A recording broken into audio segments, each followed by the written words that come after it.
Hola, hola. Mi nombre es Rocío Suárez y soy directora general del Centro de Apoyo a las Identidades Trans. Les agradecemos que nos acompañen en esta presentación de resultados del diagnóstico comunitario participativo trans en el Estado de México que veníamos realizando desde el año 2021 y que hoy presentamos estos resultados. En especial nos vamos a referir a un estudio de caso sobre 15 municipios donde revisamos los bandos municipales y de manera especial nos centramos en el tema de las faltas cívicas que sancionan en base a la moral y a las buenas costumbres y que tocan la criminalización del trabajo sexual. Y pues para iniciar un poco platicamos sobre qué es el bando municipal. El bando es una norma de observancia obligatoria que promulgan los diferentes gobiernos municipales con el objetivo de regular la convivencia entre los habitantes del municipio, también establecer las relaciones entre los gobernantes y los gobernados. Este bando municipal tiene una vigencia de 3 años, que es la vigencia que tiene en funciones un gobierno municipal. Por ello, cada 3 años se renueva y se tiene que promulgar. En este bando, como se decía, se regulan las relaciones entre los habitantes, las conductas que hay que llevar quienes habitan en un municipio, y estas se señalan, digamos, en un apartado de faltas cívicas que son sancionadas por los gobiernos municipales. Estas faltas en algunos bandos se señalan de manera muy clara y precisa cuáles son las acciones que están prohibidas, ¿no? Que están sancionadas por, y que están catalogadas como una falta cívica. Por ejemplo, tirar basura en la vía pública, beber bebidas embriagantes en vía pública, dañar el mobiliario público, generar riñas en la calle, ¿no? Son ejemplos de faltas cívicas que están completamente especificadas, ¿no? Son están muy determinadas y se pueden identificar en ese sentido. Pero hay otras que no, que son estas llamadas faltas a la moral y a las buenas costumbres y aquellas que criminalizan el trabajo sexual, que resultan en algunos casos muy ambiguas, y esto tiene que ver con el tema de la violación a derechos humanos. Vamos a ver cómo se dan estos hechos.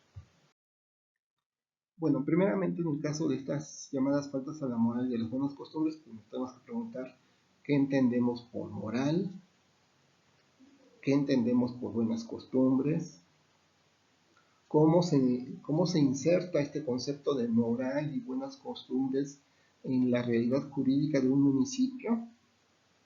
Y también tenemos que preguntarnos cuál es la interpretación que se da de lo que es moral y de lo que es una buena costumbre en los ojos de qué personas. ¿Cómo lo miras tú? Para ti, ¿qué es la moral? Para ti, ¿qué es una buena costumbre? ¿Será lo mismo esto con tu vecino, con otras personas de la colonia? Eh, ¿Con qué ojos lo puede ver un policía? ¿Con qué ojos lo puede ver un juez? ¿Cómo interpretamos lo que es moral o inmoral? Lo que es bueno o malo, lo que es una costumbre o no para una región, un municipio. Entonces tenemos dos aproximaciones o dos definiciones sobre este término de moral y buenas costumbres. Una que nos señala que las costumbres son aquellos hábitos o comportamientos que se dan en una determinada comunidad y que a partir de su práctica cotidiana se van legitimando, se empiezan a entender como costumbres buenas, costumbres aceptadas, ¿no? Estas costumbres o estas morales van a tener ciertos límites, ¿no? Estos límites van a depender pues, del espacio territorial y del tiempo, ¿no? En algún lugar podrá ser visto bien visto alguna actividad y en otra no. En algún tiempo, por ejemplo, era mal visto que las mujeres vistieran pantalón o que las mujeres trabajaran, ¿no? Esto era parte de las costumbres o de la moral y de las buenas costumbres. Era mal visto que las familias, que las parejas se divorciaran, atentaba contra la moral. Entonces decimos que en este concepto de moral y buenas costumbres es un concepto que es mudable, que es cambiable, que va a cambiar de acuerdo a los tiempos, de acuerdo a los hábitos que se van generando, y entonces es un proceso que mudable, que va a cambiar, ¿no? Otro concepto que tiene que ver con la moral y las buenas costumbres tiene que ver con este concepto ligado a la iglesia, aquella que nos indica cuáles son los deberes impuestos al hombre y a la mujer por las leyes divinas, ¿no? Atentar contra la moral y las buenas costumbres es eh, el divorciarse estando casados, el procrear hijos, hijas fuera del matrimonio, ¿no? Son dos ejemplos de atentar a la moral y a las buenas costumbres desde un punto de vista religioso. Entonces tenemos que el establecimiento de leyes, códigos, bandos u otro tipo de instrumentos normativos donde se incorporan castigos contra los actos que atentan contra la moral y las buenas costumbres puede carecer de precisión, carece de precisión con respecto a qué son las buenas costumbres, dejando la libre interpretación de los policías y los jueces en base a sus propios valores y principios. Es lo que decimos. Existen tantas morales y tantas buenas costumbres como personas. En términos generales, lo que se entiende por moral y buenas costumbres puede variar de un periodo histórico a otro, puede variar por los procesos sociales y culturales diferentes, puede variar por los estilos de vida de grupos generacionales y por tanto es un término ambiguo con límites poco claros. La moral y las buenas costumbres, además, se ha asociado a la necesidad de imponer un modelo de lo que se debe ser y de lo que se ha utilizado como un medio de control. ¿Qué es ser hombre? ¿Qué es ser mujer? Es parte de lo que tiene que ver con esta moral y las buenas costumbres. Por otra parte, se ha visto y hemos visto que en casos de transfobia, se ha aludido este argumento de la falta de la moral y de las buenas costumbres para sancionar a las personas de diversidad sexual y de género, ¿no? Personas que externan eh, su afecto, ¿no? Que realizan algún beso en público, o se toman de la mano, o por su forma de vestir, pueden ser sancionadas argumentando que se atenta contra la moral y las buenas costumbres. Y desde luego también para otros grupos, ¿no? Por ejemplo, los grupos juveniles, punks, rockeros, escatos, etcétera, góticos, ¿no? Que en algún momento pueden ser vistos que atentan contra esta moral y estas buenas costumbres de los municipios.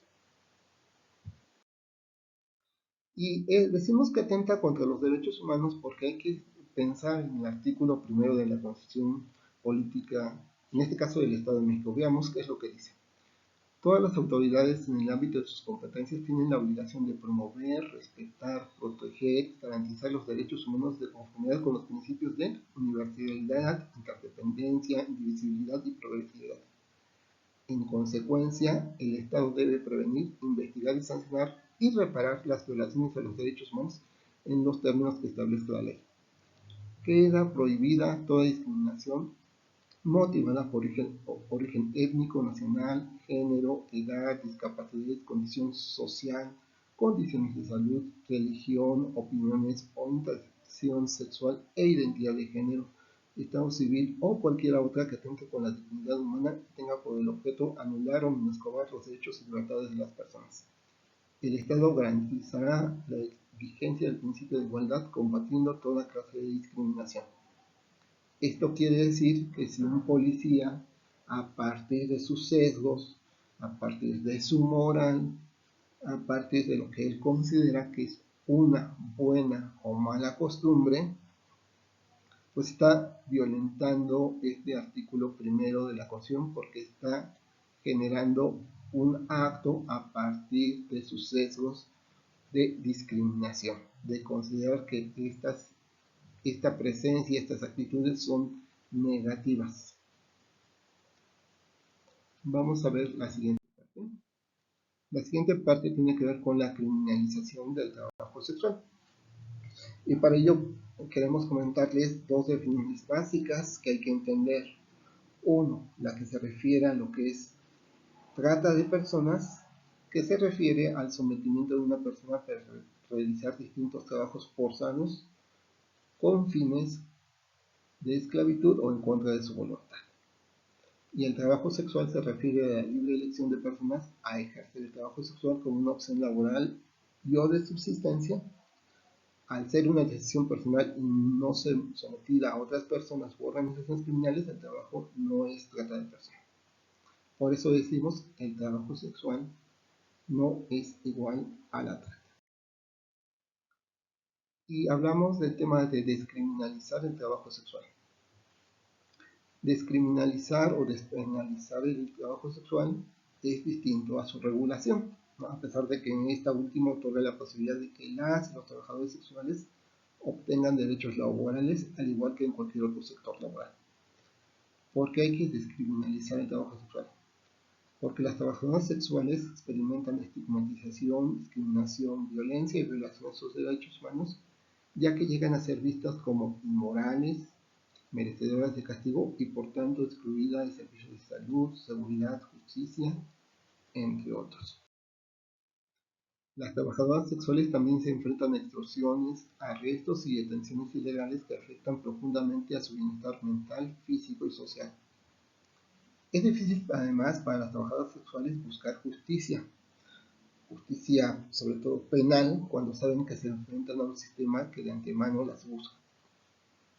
Las leyes, normas o códigos que prohíben el trabajo sexual perpetúan un ambiente inseguro para las trabajadoras sexuales y además proporcionan impunidad a los agresores y evitan que las trabajadoras sexuales denuncien el delito a la policía. Y un dato también importante, cuando se conoce la ocupación de mujeres trans asesinadas, conocemos que su principal ocupación es el trabajo sexual.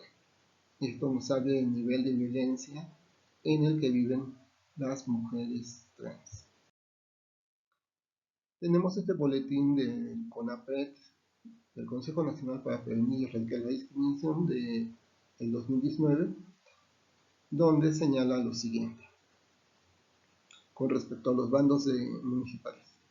Este Consejo Nacional para Prevenir la Discriminación, en el marco del Día Internacional de las Personas Trabajadoras Sexuales, celebrada del 2 de junio de cada año, manifiesta su preocupación con respecto a aquellas disposiciones normativas y prácticas discriminatorias que a nivel federal, local y municipal resulten contrarias al reconocimiento y protección y garantía de los derechos de las personas trabajadoras sexuales, sancionando este tipo de trabajo como una falta administrativa o como un delito. Las regulaciones de este tipo parten de una perspectiva moralista de exclusión, estigmatización, discriminación y violencia a las personas que ejercen el trabajo sexual, que de ninguna manera debe constituirse como el fundamento de una acción pública.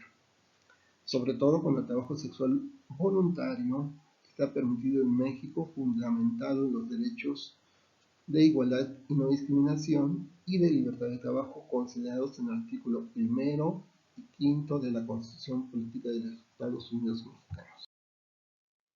Se ha documentado que las personas trabajadoras sexuales dejan de ser vistas y tratadas como delincuentes y además corren menos riesgos de sufrir tácticas policíacas agresivas cuando son respetados sus derechos humanos. Existen ya precedentes de este reconocimiento, como es el amparo 112-2013, emitido por el Juzgado Primero del Distrito en materia administrativa en el Distrito Federal, en el que se establece que el trabajo sexual no puede ser visto desde una simple calificación moral ni como una infracción administrativa, sino como un trabajo que es elegido de manera libre por las personas. Por tal motivo, el CONAPRED señala toda regulación jurídica encaminada a la sanción o criminalización del trabajo sexual, ya sea como una falta administrativa y o penal, constituye un retroceso en materia de los derechos humanos y atenta contra el principio pro persona plasmada en la Constitución desde el 2011 y que otorga en todo tiempo a las personas su protección más amplia, o el principio de progresividad de los derechos humanos. Debe señalarse la obligación de toda autoridad de promover, proteger, garantizar y respetar los derechos humanos y de prohibir todo tipo de conductas discriminatorias establecidas en la Constitución Política de los Estados Unidos Mexicanos, así como en los tratados internacionales de los estados del Estado mexicano. El Consejo Nacional para Prevenir la Discriminación hace un llamado a los poderes legislativos, federales y locales para evitar, aprobar o para derogar cualquier disposición normativa en torno al trabajo sexual que atente o que sea regresiva de los derechos humanos, a la vez que a las instancias administrativas y de seguridad pública de los diferentes ámbitos de gobierno para que no lleven a cabo prácticas discriminatorias que criminalicen el trabajo sexual y a quienes lo ejercen y a quienes lo solicitan.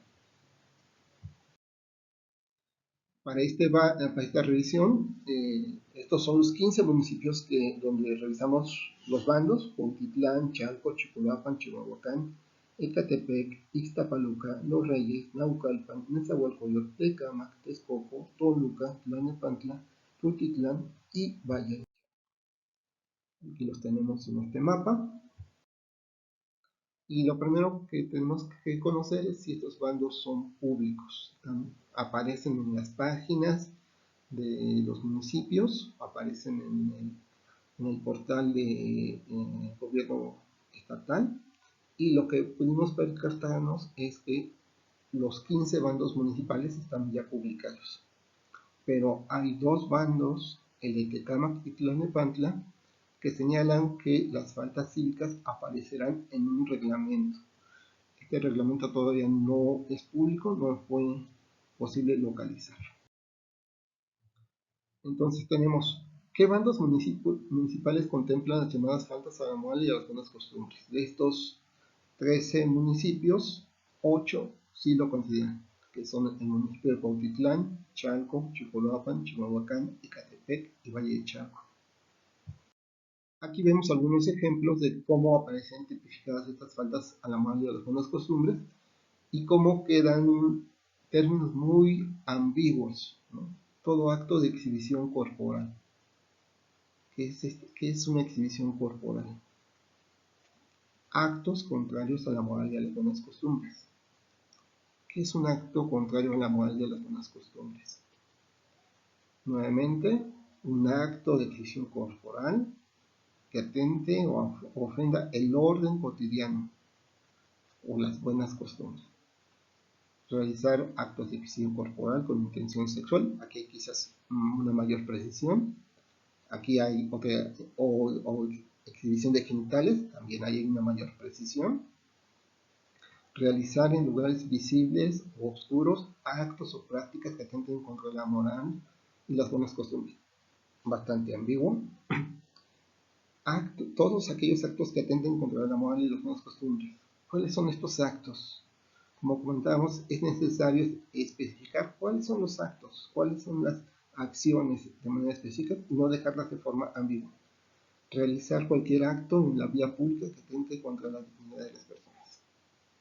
Estos son algunos ejemplos de cómo se tipifican la moral y las buenas costumbres de una manera muy ambigua, y que esto da la posibilidad de que la policía pueda interpretar que se está cometiendo una falta administrativa. ¿Qué bandos municipales criminalizan el trabajo sexual explícitamente?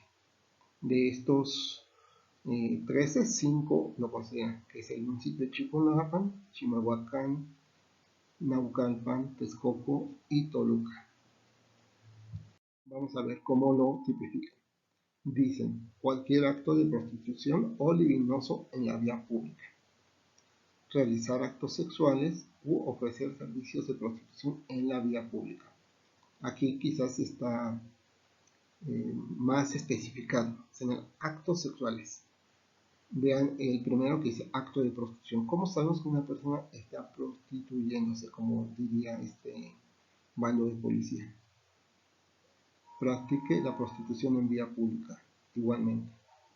¿Cómo sabemos que una persona está realizando trabajo sexual o no en vía pública? ejercer trabajo sexual en vía pública. También aquí vemos que hay términos muy ambiguos que van a dar lugar a la interpretación de los policías y jueces para determinar quién está realizando esta actividad o quién no. Luego tenemos esta pregunta: ¿qué bandos municipales contemplan las faltas a la moral y a las buenas costumbres y también criminalizan el trabajo sexual explícitamente? Y aquí tenemos que solamente es el municipio de Chicolapan que tipifica estas dos faltas cívicas en sus bandos, en su bando municipal. Luego entonces, ¿qué municipios no contemplan las llamadas faltas a la moral y a las buenas costumbres y tampoco criminalizan el trabajo sexual de manera explícita? Estos son 4 municipios que son Ixtapaluca, Los Reyes, Nezahualcóyotl y Tultitlán, que de alguna forma pensaríamos que están cubriendo este aspecto que tiene que ver con los derechos humanos. Sin embargo, existen nuevas formas de sanción administrativa que también pueden quedar muy ambiguas. Atentar contra el orden público. ¿Qué entendemos por atentar contra el orden público? Exhibicionismo. ¿Qué es esta práctica de exhibicionismo? Mostrar genitales. Esta falta cívica, ¿cómo se comprueba? ¿Es el policía el que señala que una persona estaba mostrando los genitales? ¿Es una persona vecino que señala que se estaban mostrando genitales? Desnudez, igualmente. ¿Es el policía el que señala que existe este acto? ¿Es un vecino? Entonces ahí también hay algunas cosas que hay que precisar, ¿no? ¿Cómo se comprueba que existe desnudez o exhibición de genitales? ¿Cómo se interpreta que se está atentando contra el orden público? ¿Quién determina que se atenta contra el orden público? Son algunas de estas preguntas que creo que es necesario que queden plasmadas en los reglamentos de forma muy clara, donde no se deje lugar a la interpretación de los policías y de los jueces. Y te invitamos a seguirnos a través de nuestras redes sociales: el Twitter Centro Trans, el Facebook Centro de Apoyo a Entidades Trans, nuestro correo para conocer más sobre los bandos municipales y tus derechos. Y de manera especial, si eres parte del Estado de México, te invitamos a formar parte del grupo Trans Estado de México, donde nos puedes seguir. Pues este es todo en esta presentación de esta primera etapa de presentación del diagnóstico comunitario perspectivo trans en el Estado de México. Muchas gracias por tu atención.